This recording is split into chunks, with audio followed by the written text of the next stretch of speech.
And we had a client in Saudi Arabia, one of the biggest shippers. And he calls and says, Iraq's going to start attacking shipping tomorrow. What do you think gold's going to do? I said, you tell me a war's going to start tomorrow? He says, yeah, yeah, yeah. So by 1998, I stood up at our conference in London, and I didn't realize that the London Financial Times had snuck in the back room. And I stood up and I said, look, the computer says Russia's going to collapse. I give it a little more than 30 days.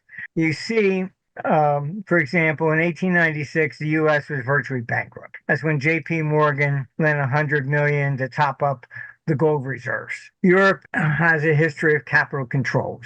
So you'll notice that last year, a lot of gold that was stored in London and Switzerland moved to New York. The world is moving into a dangerous financial and geopolitical phase where war, debt, capital flight, and government's control all are beginning to connect. Veteran economic forecaster Martin Armstrong, known for his computer based cycle models and long term geopolitical analysis, explains that war are not isolated events. They reshape capital flows, currencies, energy prices, food supply, and confidence in government itself. The key warning is that the debt system is no longer sustainable.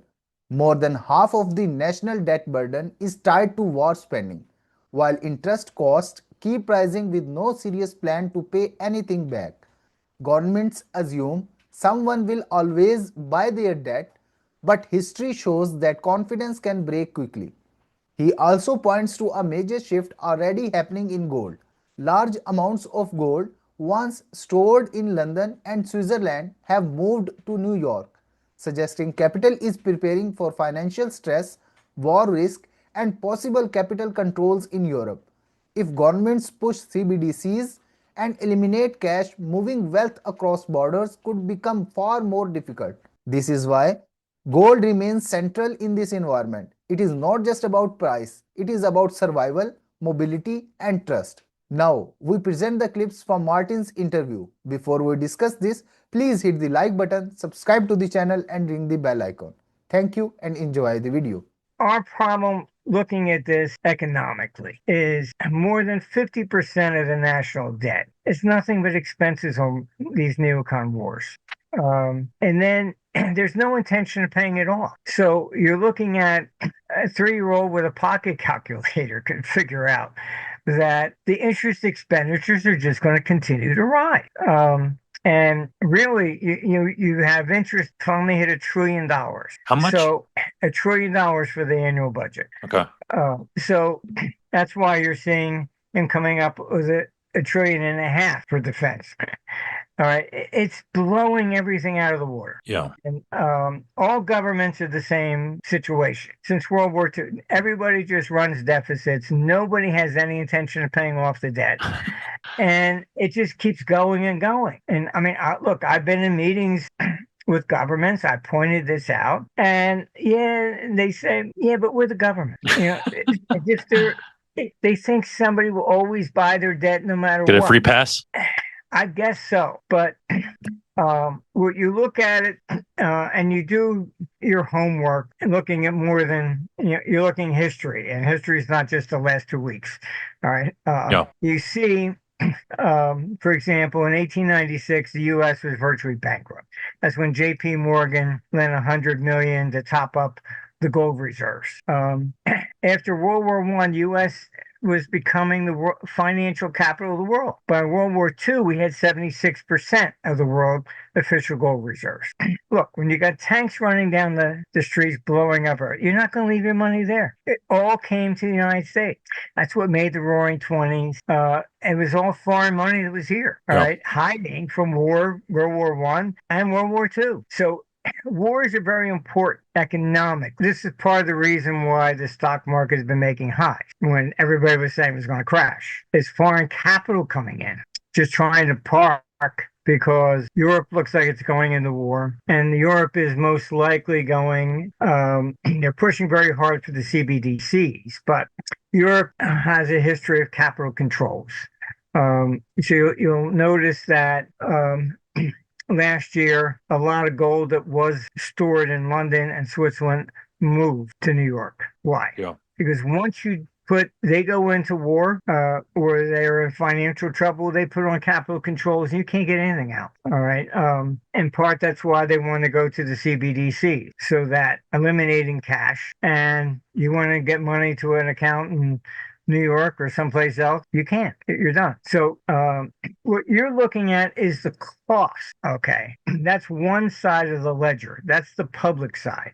Yeah. And that is way underestimated, because that's just the outlay that the government does. Right. Then you have the cost to everybody else from rising fuel prices. You had the Lufthansa cancel over 20,000 flights out of Germany. Air Canada stopped all flights from Vancouver to JFK. There's there's shortages in jet fuel.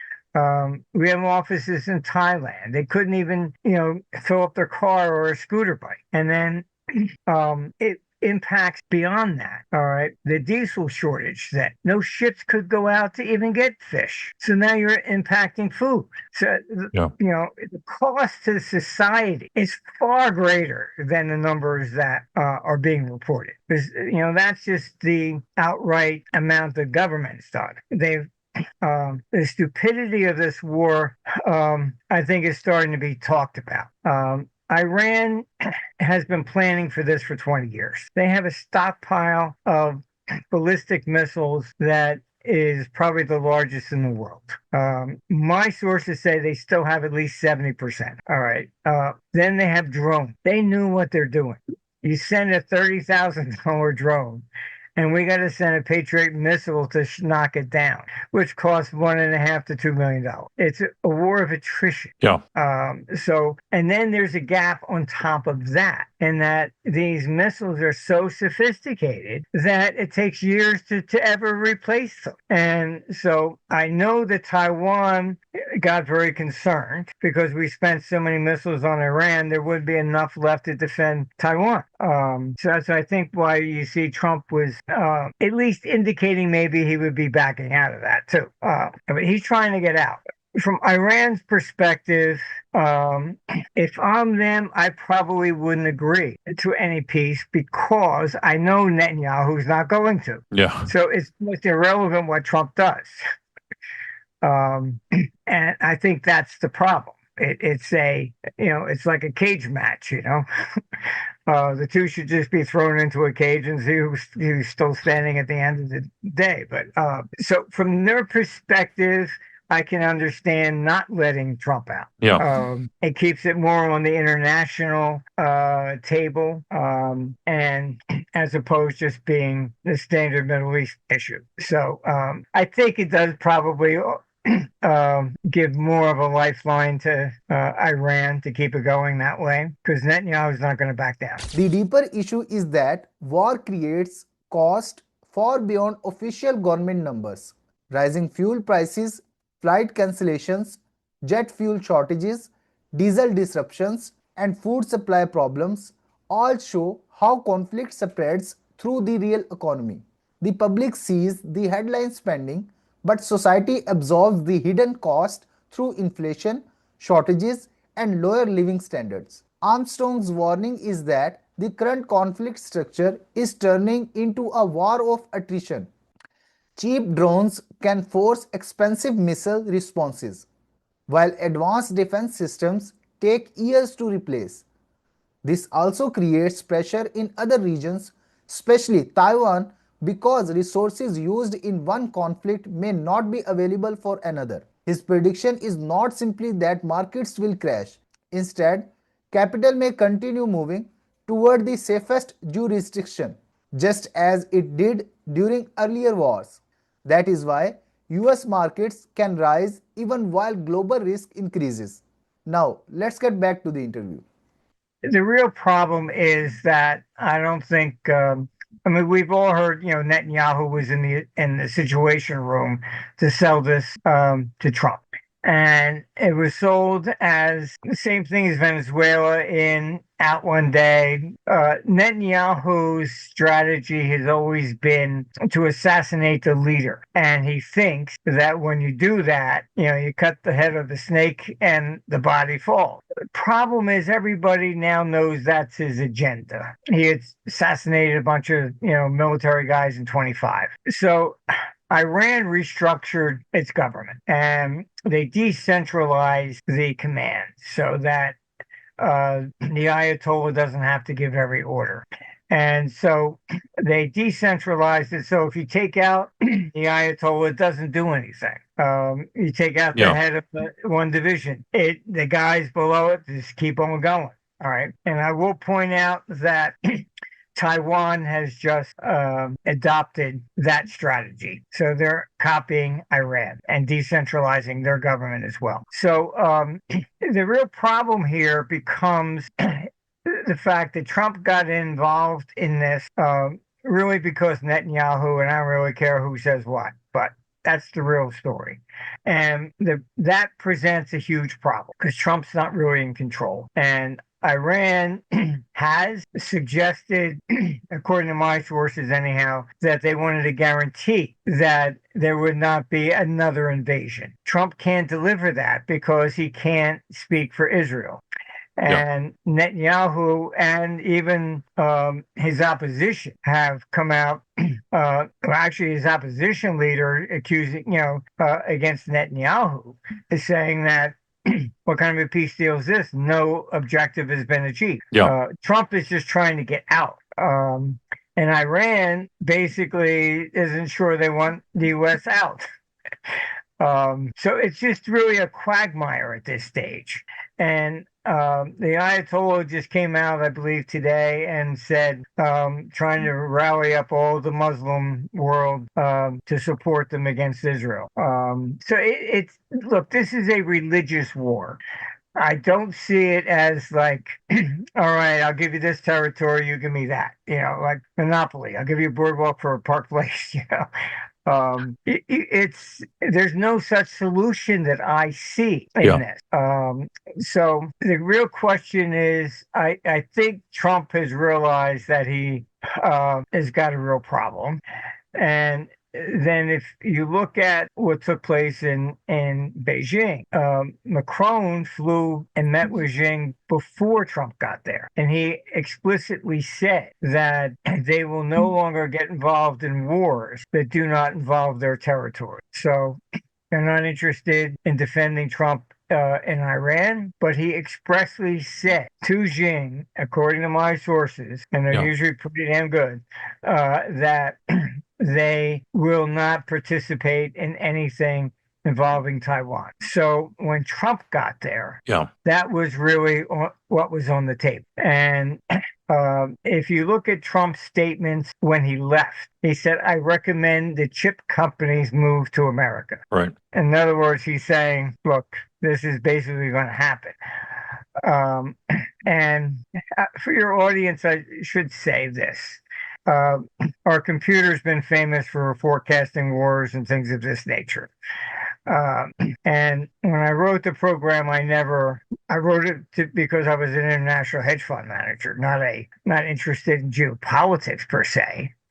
And we had one client, because we were probably the first to start forecasting currency back in the 70s.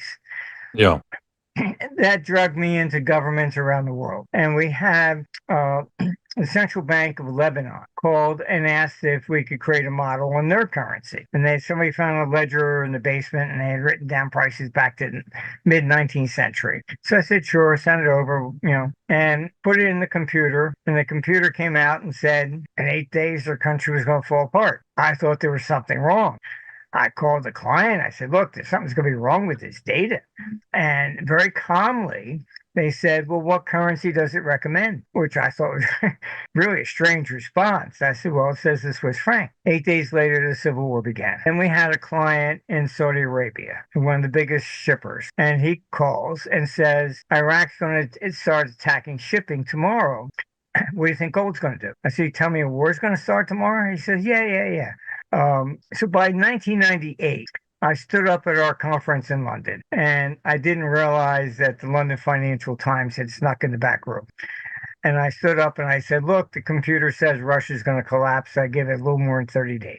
They ended up writing an article. Armstrong says we're going to have nukes flying around. Russia's going to, they called it the rubble of the ruble, I think. And that was long-term capital management crisis. So what I've learned from the computer. The final warning is that the world is moving toward a broader confidence crisis. Europe appears to be pushing harder towards CBDCs and financial controls, while geopolitical tensions continue to expand. Once governments face war pressure or financial instability, capital controls become much more likely and ordinary people may find it harder to move money freely. There is also a clear warning around Taiwan. After meetings involving global leaders, the message appears to be that some countries may avoid direct involvement if Taiwan becomes the next flashpoint. The suggestion that chip companies should move production to America signals that leaders may already be preparing for that possibility. Armstrong's broader point is that his models have identified major turning points before, including currency collapses, civil conflict, and sovereign crises. The lesson is that markets often move before the public understands why. Gold moving from Europe to New York, governments losing fiscal discipline, and war becoming harder to contain are all signals of a changing cycle. For investors, the message is clear: protect purchasing power, stay liquid, understand political risk, and prepare before restrictions arrive. Share your thought about this interview in the comment section below. If you found this video helpful, please hit the like button, subscribe to the channel, and ring the bell icon. Thanks for watching.